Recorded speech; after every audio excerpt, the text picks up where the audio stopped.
Welcome back to the channel, Tripping with Retirees. The retirees are at it again. It's the last week of February 2025 and we decided to do a road trip. So we are on our way to Elim, Cape Agulhas, Struisbaai, Arniston and surrounds. But before we get on the road, let me show you. Our vehicle has been branded Tripping with Retirees logos at the back and on both front doors. So if you see us on the road, we could be on our way to your town. So let us get on the road. We are traveling through Hermanus. We're picking up this video at this point because at so many occasions I've filmed us leaving on the N2 from Cape Town to wherever we're off to. Hermanus is always a beautiful place and I've always loved the area. It is a very busy seaside town, but busy is good because busy means there is activity and life and growth.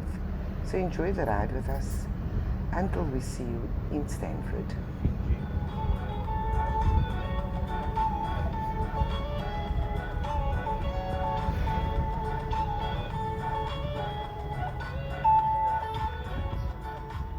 The road outside Hermanus to Stanford is so pretty. It has trees lining both sides of the street, with the mountains in the foreground. The overcast skies gives it a perfect setting for a road trip. But let us go, because we've got a lot to do. So we're in Stanford now, and we're going to try a new route. At the roundabout, take the second exit to R43. To Elim. Lady Carmen is giving her directions to us. So we'll do that, whatever she tells us to do. So second exit. So in actual fact, we didn't take the second exit, but the first one. There was a road sign that said Elim to the right, which we took instead. So we use Tracks for Africa, which is the mapping system, and this Tracks will take us always on gravel roads. For how many kilometers? 19 kilometers on gravel road. Okay, here we go again.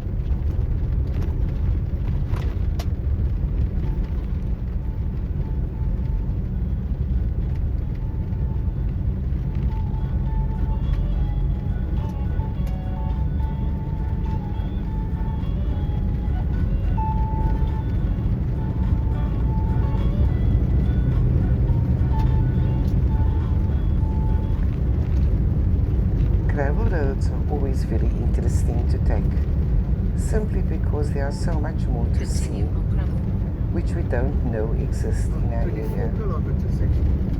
We came across a tiger farm, which is on this road. We will pop in at that tiger farm on another occasion, but we've got places to go and places to see. So let us drive this gravel road and enjoy the scenery.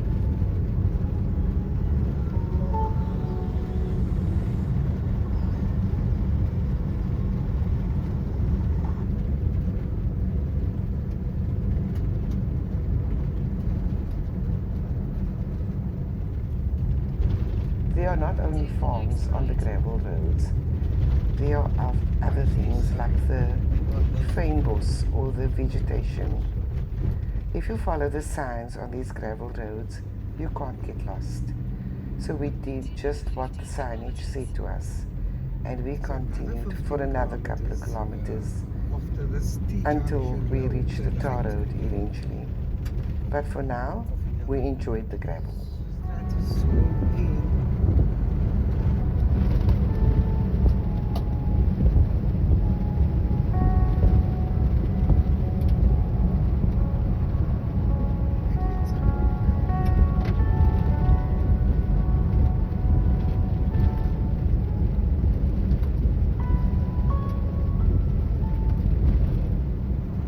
Back on the tar road again. So this tar road would take us into Elim, and we followed this road until we got there. When we got to Elim, we were welcomed with a sign. Elim was 200 years old last year, and we travelled on this clean, tidy, well-tarred road into the town of Elim. So the road we're in is called Kerkstraat, simply because the Moravian church is at the end of the street. Elim is a Moravian mission station, which was started many years ago by the Moravian church. So the houses, which is tradition in this area, are mostly thatched roofs. They are painted white and other colors, mainly white. But the area is super clean. Everybody took care of their houses generations later, and the pride in the area still exists. That is something that you don't get these days such a lot in towns any longer. But yes, we enjoyed the clean air.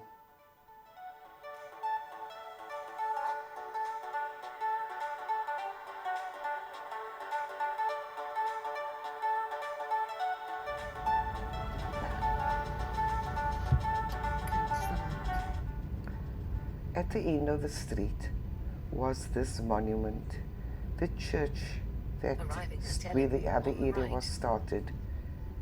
So the church has a big parking area which you could park your vehicle and walk the rest of the town because it's not that big.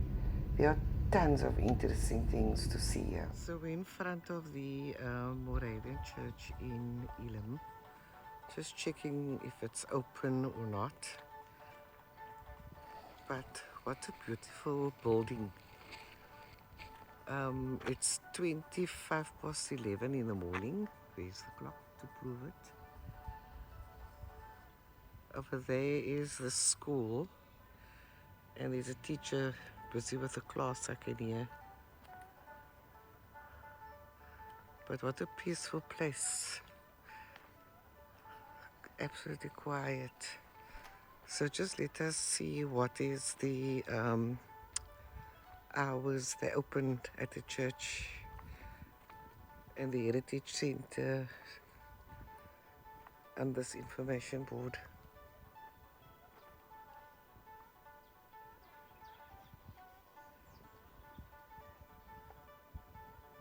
The post office that still exists in Elim. And then here is the Elim Clinic blue sign that you see. So I'm inside the Heritage Center, and there's quite a big display of all the old kitchenware, bedding, anything that your heart desires to see of many years ago. There's an old iron, or made of iron, which you had to heat up on a gas stove. The old enamel coffee pot. There was a scale of many years ago. Crockery which was displayed in display cabinets. So these things mostly were donated to the museum. So let us have a look around. Look how the table was set years ago. Hy het vir my gesê crockery and cups which was used those years, and they're still looking so good. This is a traditional house of Elim, how it looked. And these are gloves the ladies wore when they went to church, on the bedspread displayed there. The church still had the original pipe organ. A beautiful church, white painted pews, white curtains, absolutely clean and peaceful. What a beautiful church. And this is how Elim got its name, a verse from the Bible. This Dierse Bos is God's bush, and then there was also a biblical garden, which we didn't do because we had so many other places to go to. We were then off to Struisbaai. So we got into Struisbaai just around 2 p.m. because we had such a lovely chat in Elim. But Struisbaai still looks like Struisbaai. The fishermen houses, the church, And of course there are lots and lots of modern houses. Enjoy the ride through the town with us.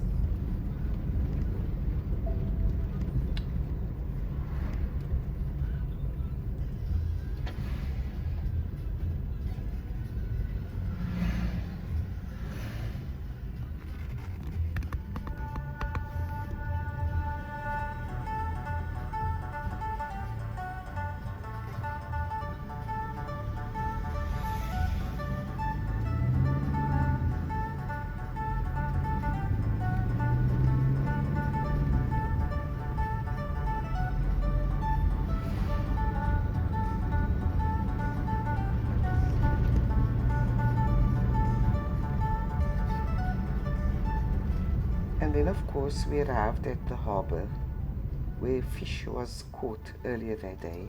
Hello. If I take your side? Good. It's 5 rand. Thank you. Oops. Did you lot of snook still here? Is there still a lot of snook coming out? Today it's No, is it? They have the red one. Okay. Yeah. Okay, the red one. So the fisherman husband of mine, one of his many hobbies, had to find out which fish was caught that day and previous days. What was most amusing was the seagulls, who was watching this whole fishing trip story, and then we watched the fish being offloaded from the boat into crates and then off to the fish factories. There were loads of red fish, which they call red silverfish. They were quite big and looked very tasty. There were boats waiting to come into the harbour to offload their stack for the day, and yet the little seagulls sat there and watched. They were a good spectator crowd. And when leaving here, we were off to Agulhas, to our accommodation. So this is our accommodation, the bedroom, with a TV, some beautiful artwork, nice comfortable bed, some packing space at the bottom here, the desk, place to do the makeup, somewhere to hang your clothes, and then a little chair to sit in, some eating place there, kitchenette. Underneath that brown packet there's a whole big sourdough complimentary bread. That was really nice. There's like a terrace where you can sit and relax. And I'll just show you the bathroom. Shower, toilet wash basin, nice big mirror. But not very clean. The best of all is this view outside the door. Right here. 50 meters literally to the beach.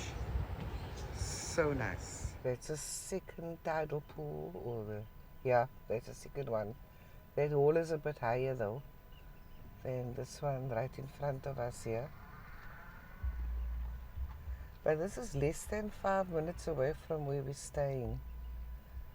So very accessible, I would say.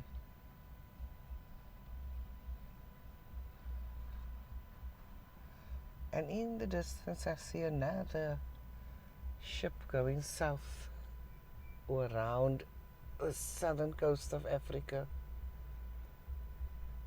Another cargo ship.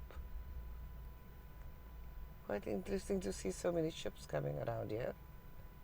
I take it the Suez Canal might still be closed due to the wars happening up further north.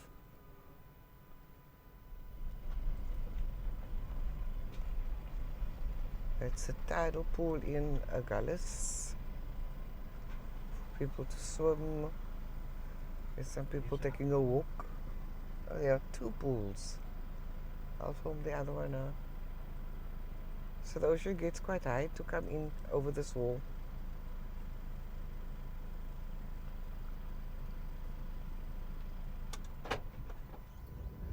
So now we're just driving around Agulhas, or Cape Agulhas, just to see what Cape Agulhas is all about.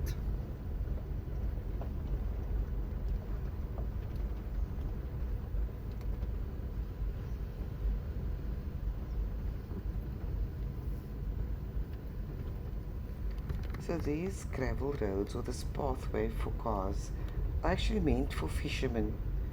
There are lots of fishing spots along the beach, and we came across quite a few fishermen as we were driving along.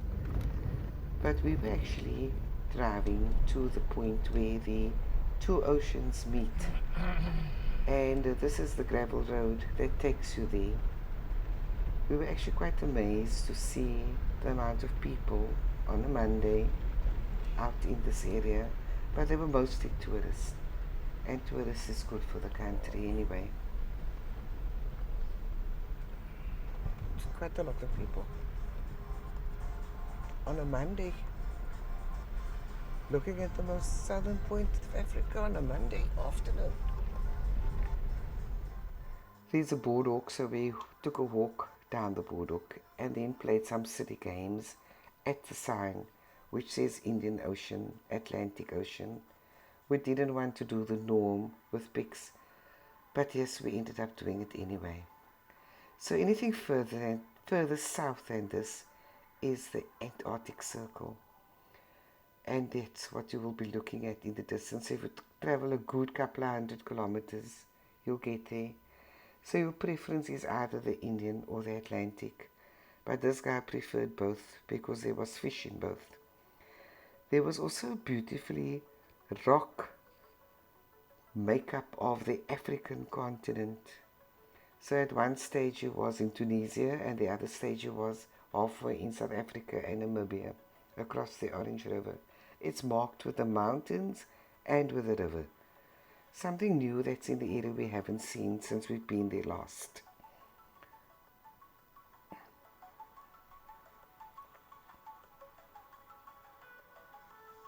We took a seat on this bench, which is the furthest south. So at that moment, we were the furthest south people on the African continent. And of course, Ranger had to have his photo as well, just to prove he was there, with the branding looking ever so smart.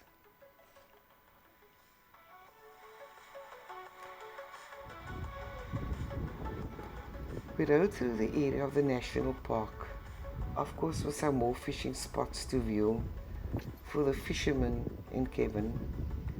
Yes, and that's the most furthest south antenna that you're going to get for cell phone signal. We continued driving this road for quite a while. There were lots to see. People fishing, people chilling out, just driving on the road, different rock formations, houses. So it's never boring on a road that's less traveled. There's another seating area where we're going south. There's a big cargo ship on the water. Further south than this is the Antarctic. That's what I remember, the Antarctic.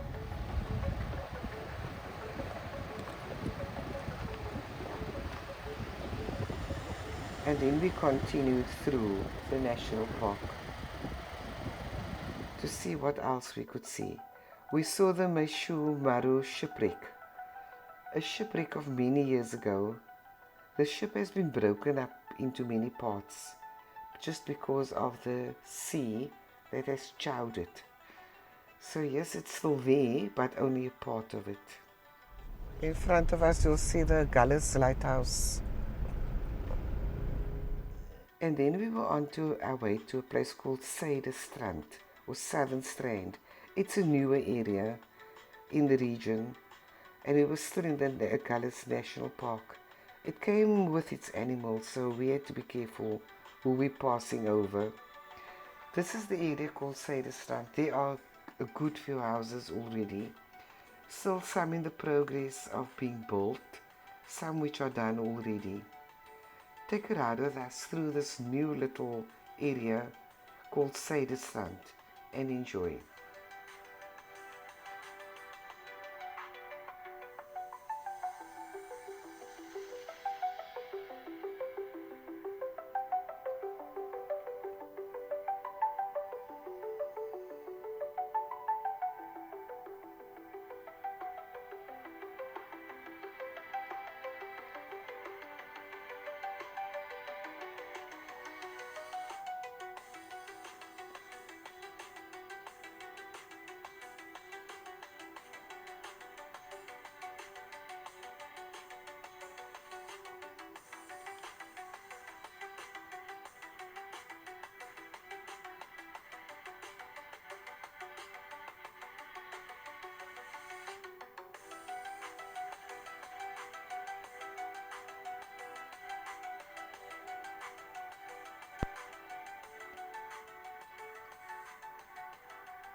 Being taken on a tour of where this fisherman here once fished when I wasn't with, when him and his son came fishing.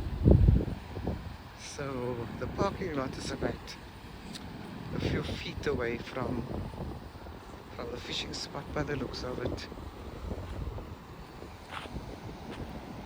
Look at the big blue ocean. So,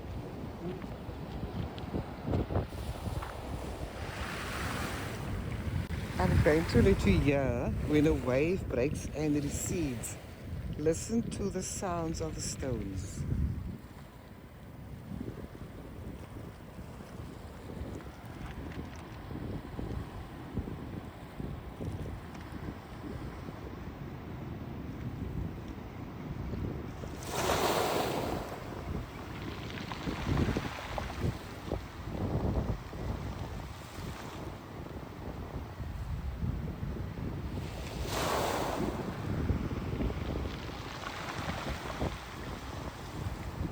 So this was filmed on low tide. We tried to film it on high tide, but it was very noisy when we got back on the next day. But this is the sound you hear with stones rolling into the sea or taken back by the wave. It sounds like the sea is cracking. We passed the lighthouse again on our way back. It was closed, so we couldn't get in there. And I assume the house that's under renovation was the lighthouse keepers. So they're renovating it now, and hopefully it will be a good one when they're done. So I'm in a shop, which is the most southern shop you're going to get, or supermarket. Not that we get anything further south than this, so yeah, then we're shopping in the most southern shop. I just want to buy something really small, but I see they don't have a small version. Oh, here we go. That's a small one. These are all the things they got in the shop. It's like a hypermarket. You can find everything here. Toys, hardware, hangers, lady stuff, plasticware, kettles, a rubber duck. Oh, that's a big yellow rubber ducky for your bath. Spices, shoes. Oh wow. Bedding. Oh my word. So this shop is the most further south shop. And this is the most southern liquor shop.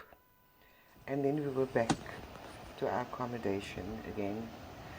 So what I found out was, I was trying to figure how come Agulhas is the most southern point. The land in Agulhas, or the terrain, juts out 55 kilometers further into the ocean as to what Cape Point does. and that is what makes the most southern point. Let us take a rest and take you on day 2. Day 2 we hit the gravel road again, and we were on our way to De Mont. De Mont is a nature reserve or sandparks reserve on the coast. On our way, the scout gave me the worst looks ever. I wasn't going to have him to eat. We then came across some blue cranes and a steenbok, and this is why we find gravel roads interesting.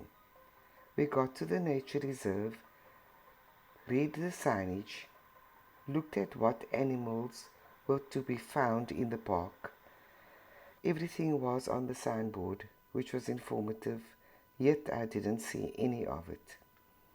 However, there was a huge tree in front of the door, and apparently a boomslang lives in it.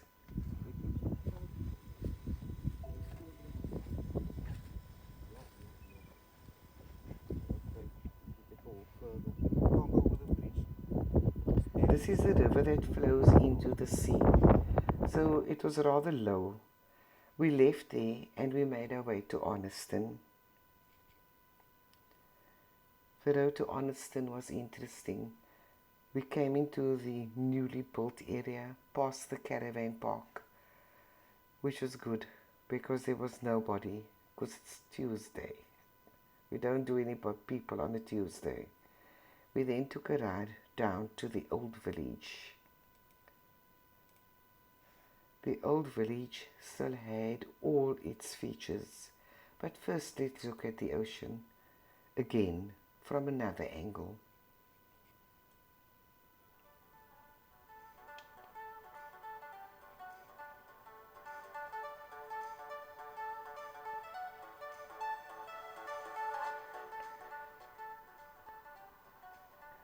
So you'll see the old village dotted way ahead in the foreground. It's called Struisbaai, and it's a national heritage site. These are the houses of fishermen who lived in the area many years ago, and it's their kids and grandkids who lives in these houses now. So they ask you to make a donation for the upkeep of the village. There's a coffee shop and a restaurant, which you could support them by sitting and using their facilities. We then made our way out of there and had a coffee break at the Arniston Hotel. And then it was again time for some 4x4ing. Okay, some 4x4ing involved here. 4x4 mode again.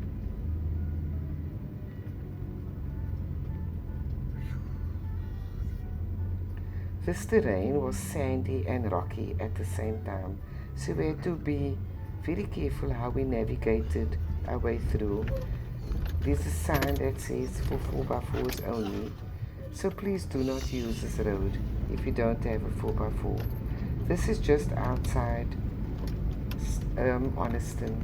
It's called Arniston. There are some hikers, and eventually there was nobody. So we were still on this road to see where it was going to take us. So enjoy the 4x4 trip with us over some sandy hills, and eventually we'll get somewhere.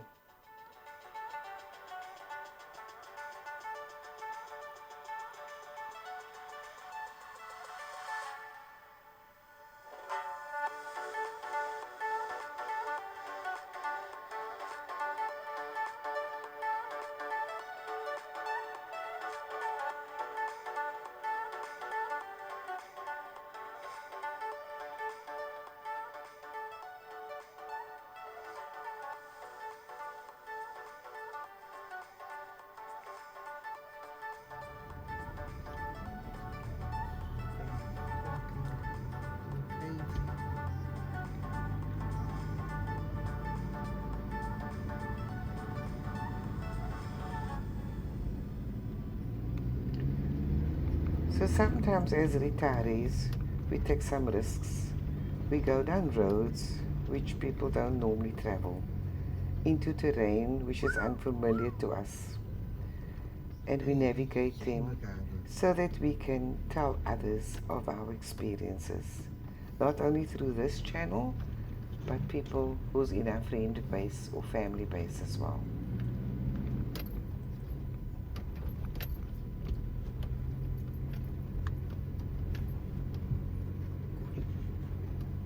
And as you can see, there's absolutely no one around. So we're enjoying the peace and quiet and the road all to ourselves. That's all messed up.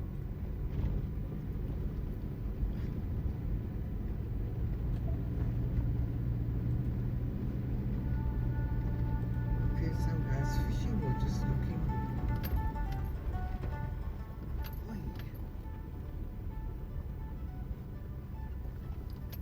So this area is called Van Huyskraans, which is a perfect lookout point across the ocean.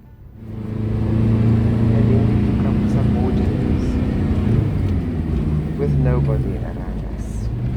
And of course, guess what happens next? Yes, we got bogged down on one of those dunes. But Abby is an experienced 4x4 driver. He has done many of these trips before. And it took us a while, but yes, don't worry. We got out of this mess all by ourselves. Don't be surprised, because it's not the first time we do things like this. We do take risks, but calculated ones. But sooner or later, he got it out. And yes, we were free to go on our way again. I dare to have anybody describe us as a retiree. That was our holiday of 2 days away from home. Spectacular views of the ocean, 4x4 trips, gravel roads, it's all part of the fun. So when you see this vehicle on the road, give us a hoot, give us a wave, shout out loud. We want to know and see that you recognize us when we travel past you. This is the end of this video.